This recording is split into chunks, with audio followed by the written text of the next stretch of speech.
50 chefs d'État et de gouvernement sont réunis pour négocier un accord sur le climat. À cette occasion, les pneumologues français alertent allergies, asthme, maladies respiratoires chroniques, cancer du poumon. Le réchauffement climatique a un impact sur notre santé. Et pour en parler, on va accueillir le professeur Bruno Housset, qui préside la Fédération française de pneumologie. Bonjour. Bonjour. Vous êtes également le chef de service de pneumologie du centre hospitalier intercommunal de Créteil. Alors, ces risques de la pollution de l'air pour notre santé, c'est quoi exactement et est-ce que ça concerne tout le monde ? Ça concerne effectivement tout le monde et les risques sont liés aux différents polluants dont on parle sans arrêt, en particulier les poussières.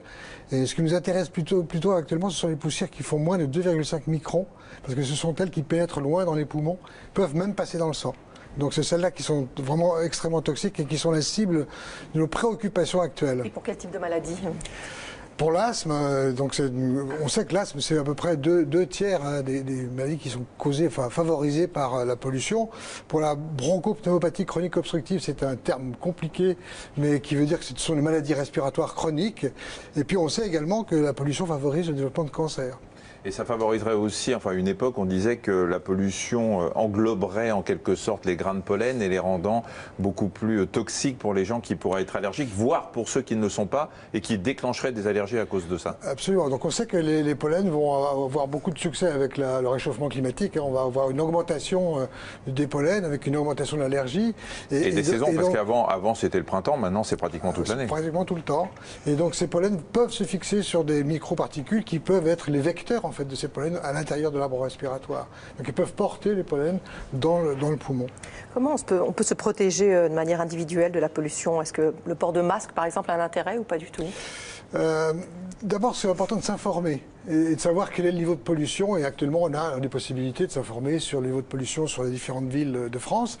On a un projet avec les Autolib d'équiper les voitures électriques qui ne sont pas polluantes, qui ne génèrent pas de polluants, de les équiper de capteurs de PM2,5, donc c'est des petites particules qui nous donneraient une cartographie en temps réel de la pollution dans Paris, par exemple. Donc ça pourrait être quelque chose qui pourrait être généralisé ensuite, de savoir où il faut aller. Après, est-ce que le masque a un intérêt ?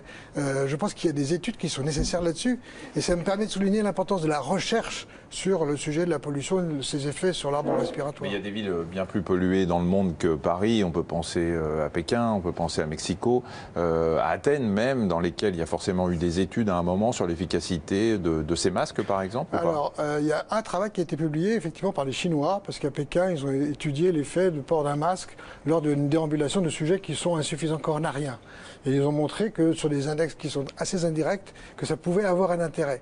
Mais de là à dire qu'il faut recommander l'utilisation d'un masque, on en est loin. Je pense qu'il faut qu'on fasse vraiment des études sur le sujet. Alors vous avez demandé à rencontrer le ministre de la Santé. En dehors de cette proposition de mettre des capteurs sur les Autolib, vous allez demander quoi d'autre ?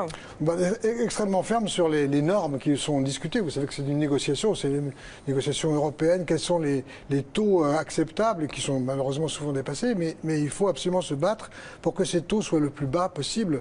Et effectivement, il y a toujours une opposition entre nous qui disons que pour la santé respiratoire et pour la santé publique de façon générale, il faut que l'air soit le plus propre possible, parce qu'on aura moins de maladies respiratoires et moins de morts, et d'autre part l'investissement financier que représente une diminution de la pollution. Merci beaucoup d'avoir accepté notre invitation. On va s'intéresser